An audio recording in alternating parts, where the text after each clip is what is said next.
Students ये NCERT exercise 1.4 की problem number 3 है, ठीक है। तो इसकी स्टेटमेंट रीड करते हैं। The following real numbers have decimal expansions as given below.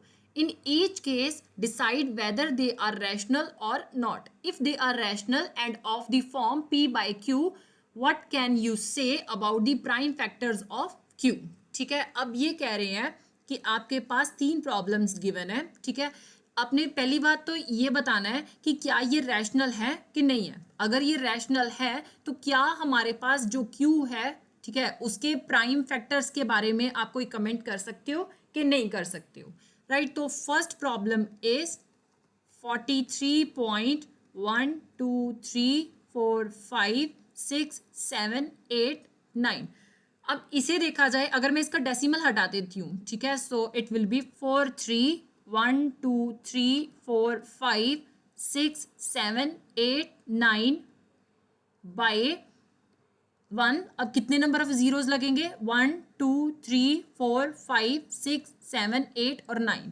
सो 1 2 3 4 5 6 7 8 9, ठीक है। अब ये जो है हमारे पास जो क्यू आ रहा है, ठीक है, क्यू की वैल्यू जो है दैट इज 1, ठीक है। 9 जीरोज आ रहे हैं, ठीक है। इनको हम 2 पावर n 5 पावर m की फॉर्म में तोड़ सकते हैं, ठीक है। ये हमारे पास 10⁻9 आ रहा है, राइट। तो ये जो है किस फॉर्म में आएगा?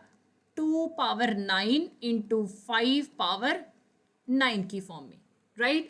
तो ऑब्वियसली हमारे पास जो डिनोमिनेटर है, ठीक है, वो 2 पावर n 5 पावर m की फॉर्म में आ रहा है। दैट मीन्स कि पहली बात तो ये है कि डेफिनेटली ये p बाई q की फॉर्म में भी टूट रहा है, राइट। और दूसरी बात है कि हमारे पास जो q है उसके जो प्राइम फैक्टर्स बन रहे हैं वो 2 पावर n 5 पावर m की फॉर्म में बन रहे हैं, ठीक है। इसका मतलब है कि ये हमारे पास टर्मिनेटिंग डेसिमल एक्सपेंशन देगा।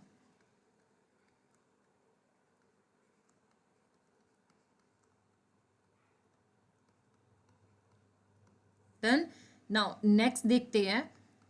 Next is 0.120120012000 and then again 12000 and so on चल रहा है। अब यहाँ पे क्या हो रहा है? यहाँ पे हमारे पास नॉन रिपीटिंग डिजिट्स आ रहे हैं। दैट मीन्स कि हमारे पास पहली बात तो ये है कि ये खत्म ही नहीं हो रहे हैं, और दूसरी बात है कि हर टाइम जो है एक नया जीरो इंट्रोड्यूस हो रहा है। पहली बार जो था एक जीरो था, 1 2, फिर 2 जीरो आ गए, फिर 1 2, फिर 3 जीरो आ गए।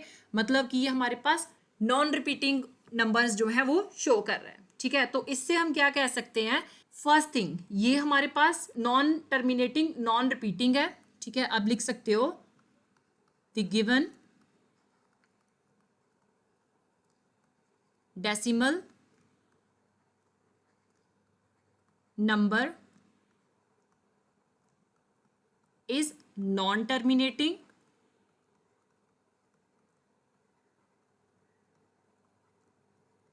as well as non-repeating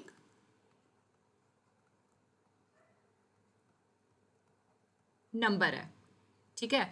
और दूसरी बात है कि इसे हम रैशनल नंबर की फॉर्म में भी तोड़ नहीं सकते। दैट मीन्स कि इसको हम p बाई क्यू के फॉर्मेट में भी लेके नहीं आ सकते, क्योंकि इसमें नंबर जो है वो रिपीट ही नहीं कर रहे हैं। Now the third one is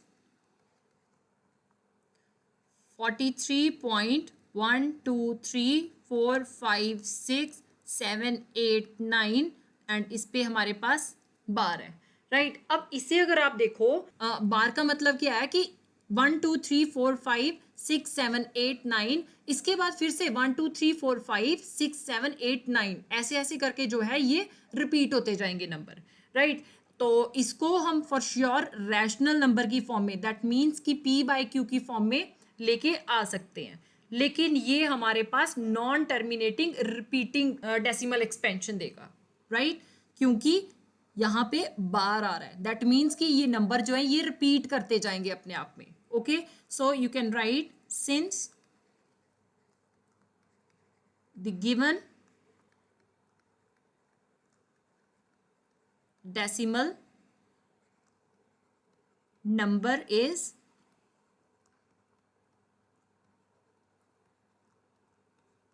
non terminating, इसका डेसिमल जो है वो आप टर्मिनेट नहीं कर सकते, repeating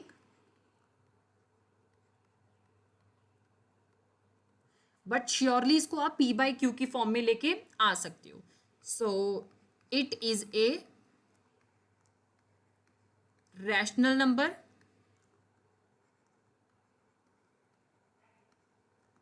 but the denominator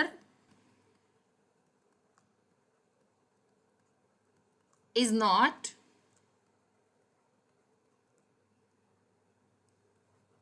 of the form 2 power n 5 power m. ठीक है, non terminating repeating decimal expansion की कंडीशन क्या थी कि डिनोमिनेटर जो है वो 2 पावर n 5 पावर m की फॉर्म में नहीं होना चाहिए, राइट?